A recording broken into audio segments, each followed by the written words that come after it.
Hi, besties. And we back, and we back, and we back, and we back. All right, besties. I'm a little irritated because I just did a whole little woo wop and it did not save, y'all. It did not save. Okay. Anywho, so what I said in my first video that y'all didn't get to see, but I said, but y'all didn't get to see it because I said it, but y'all didn't get to see it, was my story of how I was almost sold for rugs when I was 4. And I remember this vividly like it was yesterday. It was a sunny day.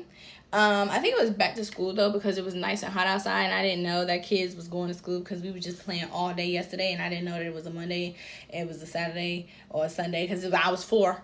Okay, I was 4 years old. I was just a wee little mite. That's all. But yeah, I was just a little kid. So I went outside to go hang out with my friend Bubbles. Bubbles' mom said that he was at school. I was like, cool. I got lost. This the house. This Bubbles' house. I'm all the stuff in between. I didn't know. Because half of this side of the house looked just like this. Boop, boop. And the other half was an apartment building. Then there was other houses on the other side, but it didn't look like the side on this side. So I was a little confused. I didn't know. They all had the little emergency handicap ramps for people. I don't know why they stopped doing those on houses. I love those. Those look amazing. And they were all blue with white roofs, and it was crazy, and I didn't know where I was going. I didn't know who I was no more. I was completely lost. This lady picked me up. I was crying. She asked people, did they know me? Because she sell me for rugs. Ma'am, you was wrong for that. And then she put me in the back of the police car because she saw the police was right there, and then she was like trying to be a savior. And I appreciate that she changed her mind because she could have pretended like I was hers and police was not checking for me or her, baby. It could have passed too. Not saying she looked like me, but I'm just saying like my mom is darker than me. My dad is darker than me. I look like them that I've gotten older. But baby, back in the day, people used to ask my mom was I adopted type beat. You feel what I'm saying? So I was just lucky. I got to the police station. I didn't know my mom's first name. I didn't know my dad's first name. I didn't know none of the names. My mom's name was Mom. My dad's name was Dad. And I didn't even think he was alive, so I didn't know who he was. I don't even think I told them because I was like, I don't know my dad. I don't have a dad. And I knew my auntie's name. The same person that was watching me. Auntie, I love you, but like, how? Anywho, I know how. We're not gonna talk about it. I told them my auntie's name because we have the same middle and last name, which I appreciate because they drilled that in my head. Like everybody drilled that in my head. If they didn't drill one thing, they drilled the fact that me and my auntie had the same middle and last name, and we was like this for that. And so eventually they were able to find my mom, and my mom was able to come and get me. That is the story of how I was almost sold for rugs as a 4-year-old. Y'all, I was petrified for my life. When I got to the sales stuff, I thought I was in trouble. I thought that I did something bad, and I didn't know, and I was getting in trouble, and my mom was going to whoop me when she came and got me. But honestly, she was relieved that I was okay. I think I got a reward or some ice cream or something like that, but she was really, really scared. And from that day forward, she just really tried her best to like implement safety rules. She didn't let me go outside unless I knew her number by heart, you know. I don't think she told me her first name, though. I don't think she told me her first name. I think my sister and them told me her name, and I was like, what? Her name not that. Her name is Mommy. Like, no, you're tripping. You're lying to me. Like, y'all, I was in denial. It's a Pisces thing. I don't care. But I definitely had that situation going on, and it was scary for me. And my mom didn't have a safety kit done for me. I don't even think they had them things out in that time. It was 2005. Like, it was still a little racist going on. You feel what I'm saying? Like, it was still a little crazy out here in these streets. So it was a scary moment for everybody. Even my siblings was a little scared. My sister was there. I think my aunt came, but my mom was there. I just remember my mom running in there, giving me the biggest hug, and my sister right next to her. I don't remember whoever else was there, but I appreciated the fact that I felt like I wasn't in trouble no more, and that the cops wasn't, you know, on some crazy stuff trying to, CPS type beat. If that was the case, I don't remember CPS being involved at all. I just remember being able to go home with my mom. So, yeah, after that, my mom just really was cautious. Like, she made sure we knew her number. She made sure she met all my friends. She made sure that their parents knew, like, okay, I know your parents, da da da da. And a lot of the times, my big brother had the friends, and the little siblings was my friends, and my sister was friends with this other siblings that was in the middle, just like she was at the time. So it wasn't so many people that we didn't really know. And this is back when there were still villages and people knew everybody. And my mama friend called me at the store stealing. She knew about it before I got back home. Yeah. It was around them times still. And so, and I had a lot of aunties and uncles.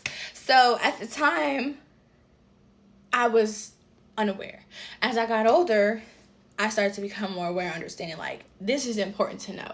You could get snatched up off the streets as easy as you got snatched up off the streets when you was 4, at the age of 14, at the age of 16, at the age of 18. Because it almost happened to me, y'all. I almost got kidnapped 2 other times, literally. 21 when I was pregnant with my son, and when I was 14, I was going to my freshman year of high school. Y'all, I was this big when I was 14. Imagine a big body Benz pulling up on you.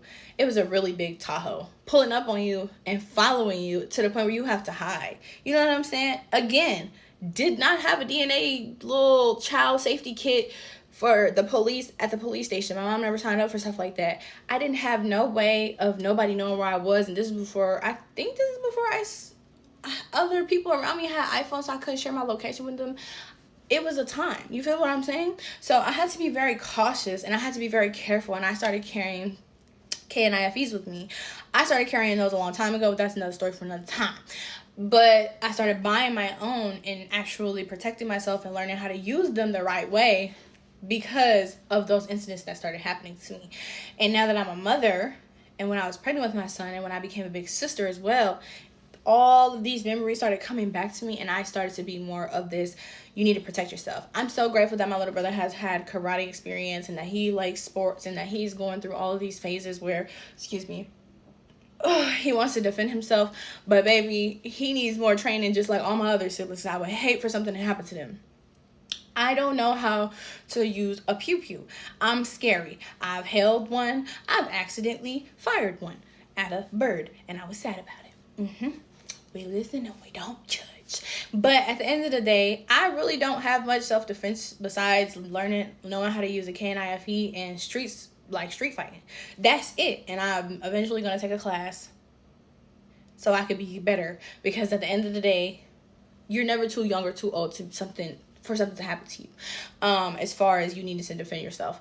Now, does that mean that I'm just walking around in fear? No. Does that mean I'm just walking around senseless with KNIFEs around me? No. That does not mean that. Does that mean that I'm just going to allow anything and everything to happen with my kid? No. I have found safety words to be useful, like, you know, how your kids will text you and be like, Mom, come get me at 2 o'clock in the morning because they don't feel comfortable at the sleepover that you trusted somebody to be with. We not doing come get me. We doing a safe word that means you have to come get me now, because this safe word I only use when I'm uncomfortable extremely or I'm in danger. Like, you know what I'm saying? My mom called me and asked me that question, and I told her what I would say. And she was like, okay, cool. And I was like, all right, cool. So if I ever call you and I say these things and just hang up, you know. Or if I ever text you and be like, you know I'm in danger. And I think it's really important for all of us to have that with our children, our family, our loved ones, because at the end of the day, you'll never know.